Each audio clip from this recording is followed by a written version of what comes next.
All right, leadership or ethics in leadership. What are we thinking? Um, I, Well, I, yeah, you can go. it's referred to standards of moral conduct, to judgments about whether human behavior is right or wrong. So as a leader, you have to take that into consideration. What's moral, what's right or wrong as a leader? Because I'm in charge of all these followers, and they look up to me. So, in society, we've seen a lot of public leadership. We've seen good ones, bad, like Hitler. There's such a broad range of good leaders, moral leaders, ethical, unethical. What do you guys feel? In the textbook on page 355, there's a story on the author of Three Cups of Tea. It's a book I actually read a few years ago, but it's a guy who was supposed to be kidnapped in Afghanistan, and then was treated really unethically, and then he came out and wrote this book and about his story, and then now has helping young girls in Pakistan, and all the proceeds are, going to help that book, helping those young girls. But it turned out a few years later that he made up a lot of the stuff in his book. And the Oh my God. No, that's right. book talks about how he's an example of how the best intentioned leaders can still go astray, and how, even if you have good intentions, that you're not necessarily a good leader, because you have to have good ethics. And I thought that was, a really interesting story, because it kind of reminded me of Lance Armstrong, about how he has that cancer foundation, but because he's such an unethical sportsman, he's kind of lost all of his credibility, and it's taken away from everything he's done. And I didn't really think about it until I read this chapter, how much we need ethics to be able to trust someone for them to be, a good leader. Mm-hmm. Yes. Absolutely. Go ahead, Janika. You're going to say something? Oh, no, I was just agreeing with that as far as credibility. I was just agreeing because she said everything with that credibility. I also saw something with courageous fellowship, and it basically says that you must assume accountability for yourself and responsibility for organization. I don't know if you all seen that, but that caught my attention because it's something that, I got to work on personally, especially when it says seeks feedback as personal growth. I know a lot of times we don't like to hear where we're not doing correctly or where we could work on.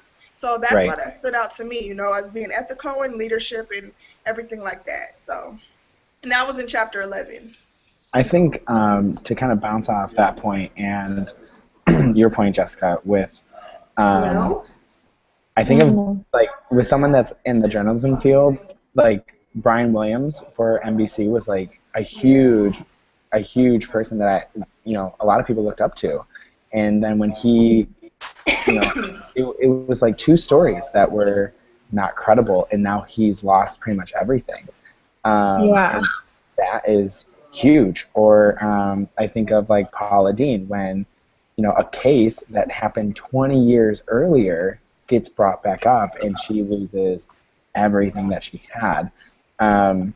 So I think there is something to be said to where no matter what or when, as a leader, you're always going to be under the microscope. Yeah. So.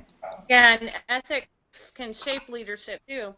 And it's Right. important, on page 343, it talks about the components needed as a leader. You need to have moral sensitivity, moral judgment, moral motivation, moral character. Those are all very important keys. An ethical leader. Yeah, I think about when I was volunteering with middle school and high school students, the background checks that you go through is crazy, and it seems excessive just to volunteer. But when you think about it, it's these principles on a different scale.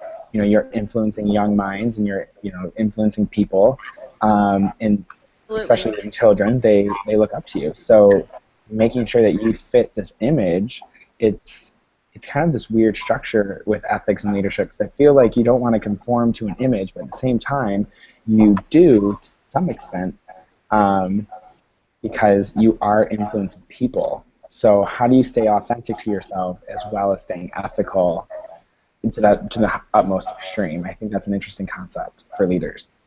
Yeah, absolutely. And it only takes like one mistake or two mistakes to ruin Yeah. your entire career. So it's something you really need to be mindful of, like, consistently Right. without. Absolutely. Haley, what do you think? We haven't heard from you. Oh, yeah. Well, so like the thing that really stood out to me in chapter 11 was the word empathy when I was reading through like the ethical behavior. I think that's something that's really important when you are a leader. I know that in the workplace, like that's super important to me to be able to understand what somebody else is going through, regardless of if it really either it affects you or whether you personally think it's important. If Right. it's affecting somebody else, and being able to put yourself in their shoes and try to understand things from a different perspective, I think that's really important as a leader to be able to relate to the people that you're leading in the first place. And then that way you can move forward from that and be able to use your moral compass and move on and still continue to lead in a way that's right for you, but also is going to be right for those people that you're also leading. So here's a question for us. Do you think that if a leader is not able to relate to his followers, then he's not going to be a successful leader? I think it'd be more difficult. I think that, I mean, obviously, not every leader is going to be able to relate to every single person one way or the other, but it's the matter of Sure. trying, I guess, putting in that effort. Sure. Yeah. I think being relating, you know? Yeah. It's really cool. I throw that in there. Go ahead. Oh, I was going to say, tying back to what you said about credibility, I feel that as long as you have credibility, you can be, people look up to you as a leader. But I feel like you don't have to have every single leadership trait to be a leader. You know what I'm saying? So if people can trust you, if they can trust what you're saying as far as your credibility and what you're doing, then they'll look at you as a leader. More so than if you encompass the rest of the leadership. Things like you're good at public speaking and all of that. They don't really care about all that all the time. Yeah, I kind of feel like that ties back to you have that credibility, you have that respect, and so having that idea of like if leaders are born or made, you know, credibility and respect is something you earn, and that can really make a leader, not necessarily all those other characteristics we discussed a few weeks ago. Yeah.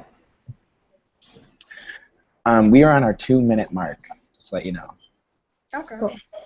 Thank you. Yeah, I think. All right, so what else we have? How do we think it shapes leadership? What? How do we think ethics reflects and shapes leadership in a brief sentence? Ooh. It's definitely a challenge for sure. In a sentence. Well, Yeah. on page 36 of the text, it says the ethical challenges of leadership. You cast light or shadow. I like that because it says it's such a challenge, a dilemma, issue of information, responsibility, power, privilege, loyalty, responsibility. These all are challenges for a leader in ethics. So, yeah, it's important for a leader to cast more light than shadow. It says too. I definitely agree with that. Yeah. Yeah. Yeah. Yeah, You that's a wanna good way lead of the putting it, and right I like when crowd. we think that. Really good way of putting it. Right. You want to lead a crowd that's going to do good in the world, not Lead them like to do bad. right. And Right. then it so talks about followers. That's a challenge too, and to be courageous. Do you stay as a follower if you have a bad leader or an unethical Right. leader? That's important too. Or someone in I public remember. that's Oh unethical. no, you're good. I remember writing my senior capstone for my first degree, and it was about leadership and ethics. And the title was, Hitler was a great leader, but not all leaders are good. So I think, and it explored this idea where you can be a really good or a really great leader, effective, you can have great strategy, you can convince people of anything, but whether or not you're being ethical or morally good is an entirely different set of skills. And I think for leaders, it's a balancing act. Yeah, between good the two. point. Great job.